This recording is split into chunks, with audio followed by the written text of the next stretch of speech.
আমার ভাইয়া আসবে আমাদের বাসায় ব্রাজিলে খেলা দেখতে। কার সাথে খেলা যায়? ব্রাজিল, জাপানের সাথে খেলা। তার উপরে ওর বার্থডে কালকে, মানে 12টার পরে কালকে বার্থডে হবে। সে করে আমার মাথায় একটা বুদ্ধি আসছে যে আমার ভাইয়াকে একটা সারপ্রাইজ দেওয়া যাক, যেহেতু ও জানে না ব্রাজিলে খেলা দেখতে আসবে। সো আমি আর আমার হাজব্যান্ড গিয়ে আমার ভাইয়ার জন্য একটা বুকে কিনছি। আমার এটা ব্যাক ক্যামেরা দেওয়া যায় না ভিডিও করার সময়, দামি ক্যামেরা না, তো সে কারণে এই বুকে টানছি, সব সেট আপ করে রাখতেছি। এটা আনা হয়েছে। তারপর এদিকে আমার মেয়ে হ্যাপি বার্থডে এগুলো করতেছে। বেলুনগুলো কই? তো লাইটিং টাইটিং সব ঠিক করা হচ্ছে। এখন ড্রয়িং রুমে বেলুনগুলো কই? বেলুন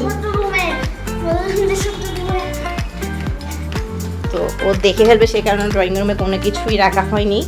তো আমাদের এই রুমে, বেডরুমে, ছোট রুমটাতে, গেস্ট রুমে বেলুনগুলো ফুলিয়ে রাখা হয়েছে। এখন প্ল্যানিংটা হলো যে ও খেলা দেখতে আসবে। খেলা দেখতে আসার পরে হাফ অ্যান আওয়ার পর বিরতি, তো 45 মিনিটের পরে হয়। যেমন তুমি 12টার আগে আম্মুকে বলছি যে আম্মু তুমি আর আমি আর আমার আম্মু আর আমার বাসার সবাই জানে, আমার বোনও জানেন, আমার বোনকেও বলিনি, কারণ ওর এক্সপ্রেশনেও এটা জাহির করে দিবে যে কিছু একটা হতে যাচ্ছে, সে কারণে ওকেও বলা হয় নাই। সো আম্মুকে বলছি যে তুমি এমনভাবে একটা এক্সপ্রেশন করবা যে ওকে যে কোনো প্রকারে নিচে নামাইতে হবে। তো উনি বলছে আচ্ছা, আমি বলবো আমার প্রেশার বেড়ে গেছে, আমাকে একটু প্রেশারটা মাপাইতে নিয়ে যা মোতালাপের দোকানে। সো আমাদের প্ল্যানটা একটু পর্যন্তই আছে, এখন দেখা যাক কতটুকু করতে পারি। Hope for the best. পরে আরেকগুলো ভিডিওতে দেখানোর চেষ্টা করবো। ব্রো এখানে খেলা দেখতে আসছে। আমরা ব্রাজিল হারলে যেমন একটু ইয়ে করতে পারি, এটাকে কি বলা যায়, চিল করতে পারি, একটু মানে কি বলবো, খুশি আত্মহারা হয়ে যেমন চিল্লাচিল্লি করতে পারে, সেই কারণে আমি ওকে নিয়ে আসছি হায়ার করে। যেহেতু আর্জেন্টিনার, আমার আম্মু আর্জেন্টিনার, আমার ভাবি আর্জেন্টিনার, চাষি পড়ছে। আচ্ছা মাস্ক পরে বেরিয়েছ, ঠিক আছে। এইদিকে একটা বসে রয়েছে ব্রাজিলিয়ান, ওই জাস্তিগুলো রেখে দিয়েছে। সবাই এখানে টেনশন আছে, জাপান এখনো গোল দিচ্ছে না কেন।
কাটো কাটো